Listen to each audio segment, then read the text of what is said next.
Okay, so in this short little video we're going to be looking at 3 amendments over the United States' history which have had a great effect on them. The first one being the 13th, which of course is the abolishment of slavery, and then the 18th and the 21st, one which prohibits alcohol, the other one repealing the original. So as those two pretty much go hand in hand, let's have a look at the 13th first. For this we need to go back a couple of centuries, time of civil war and real political divide within America. Now, whilst it is fair to say that the South were far more in majority in favour of slavery, it would be unfair to say that the war was fought entirely in the name of slavery. That wasn't the case at all. See, the real problem was that at the time, most Western societies had actually abolished slavery by now, and America was really the only nation who still upheld it. The truth is, at the end of the day, that there was a much larger population in America that opposed slavery, and in doing so, the 13th Amendment was created and signed on December 6, 1865.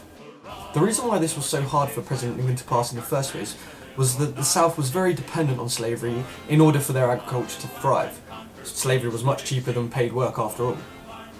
However, in saying that, Robert E. Lee, one of the main generals of the Confederate armies, actually himself despised slavery. This kind of just backs up the idea that this war that happened between America was not about this 13th Amendment, it was to do about federal law having overriding sovereignty over state law. To a certain degree, I sympathise greatly for the South. I mean, us in Britain today can almost relate in our frustration against the EU, so I'm sure we can all equally relate to some level. However, I digress. Now, regarding Abraham Lincoln, there are 2 real reasons, and fairly justifiable, to why he may have chose to end slavery at the time he did. The first one, and most obvious, would be his moral obligation. Slavery is pretty much wrong, period, and he had the public and most of Europe at this stage kind of thinking, okay, it's about time you ban slavery. In saying this, however, there are a few who actually genuinely believe that he foresaw war with the South being inevitable as the Confederacy rose in strength and opinion. By outlawing slavery, this took away most of their economy. Manufacturing being big in the North, but agriculture, as mentioned earlier, being a big part of their economy in the South. Take away the slavery, take away the economy, simple.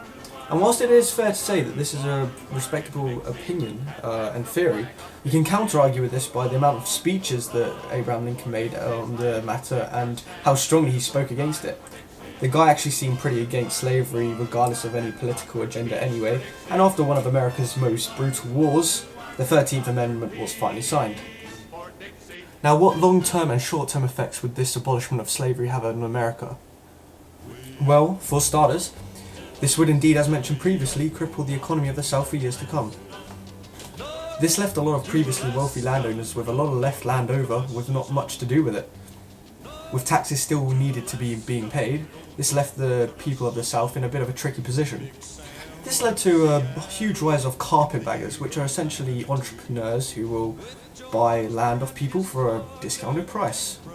Most of the land in the end was essentially sold off to various people, and the once great South became the place that as we know it today, a place of poor, trailer trash, retarded rednecks. But before we get too sympathetic for the ex-slave owners, let's actually look at the slaves themselves and how life would shape out for them. Although they may now have their freedom, they had no place to go, no place to live, and very few areas where they were accepted fully. Many would head up north, and many would form communities together in the South. But it wouldn't be for several years until they were granted the same rights as white people were. There was heavy resentment on both sides here from blacks and whites, but one of the biggest groups that formed out of this was the Ku Klux Klan.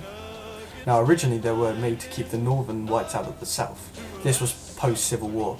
However, they quickly took a resentment to the black race and still discriminate today against them. But the relinquishment of slavery was indeed one of the first steps into establishing equal rights between blacks and whites within America. It was just a bit of a struggle between that time period for the blacks after. Strangely enough, many would still go back to work for their previous owners because they literally had nothing else to do. Sure, the owners may indeed pay them a penny a month or whatever, but they would often charge half a penny just for the accommodation. Then they'd have to sort out their own food, so of course they weren't actually much better off than before.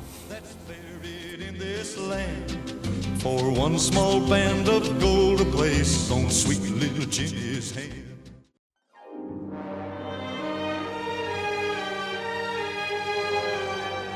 Okay, so now let's have a look at the 18th Amendment. possibly one of America's biggest mistakes to their judiciary system. I say this because of the huge amount of organised crime that this caused, and the rise of power within mobs and the mafia, back in the day when this was considered a gangster, instead of this. So let's take a look at what caused this absurd amendment in the first place. Actually no, let's just clarify what this amendment actually did. The 18th Amendment itself established the prohibition of alcohol within the United States of America. This included selling and consuming. The punishments for these crimes were actually quite severe, serious legal action being implemented in many cases. The reason the US passed this amendment in the first place was due to the huge amount of activists, most of which being religious, which stood against alcohol and saw it as evil and a satanic drink.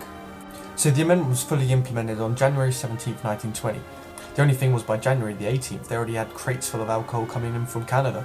This is due to Canada's extensive borderline with America, basically making it unpoliceable. This allowed the mafia and other organised crime groups to grow large in the northern states of America during this time period. And in the southern states, tequila became a huge import from Mexico, all unofficially and illegally of course. Now after Congress realised this just wasn't working, and the fact it was pissing just a whole lot of the United States off, and empowering the mafia, they decided it would be best to get rid of this amendment. But it wouldn't be for another 13 years until this amendment was finally passed. Nonetheless, on December 5th, 1933, the 21st Amendment was passed, which in turn repealed the 18th. So in summary, the effects these amendments caused on the public: resentment against the government, an actual rise in alcohol consumption within America, and empowerment to the mafia. After the 21st Amendment was made, life kinda just went on as usual. After that, drugs would be the new alcohol. But it wouldn't be till the 1980s until a huge war on drugs would be declared.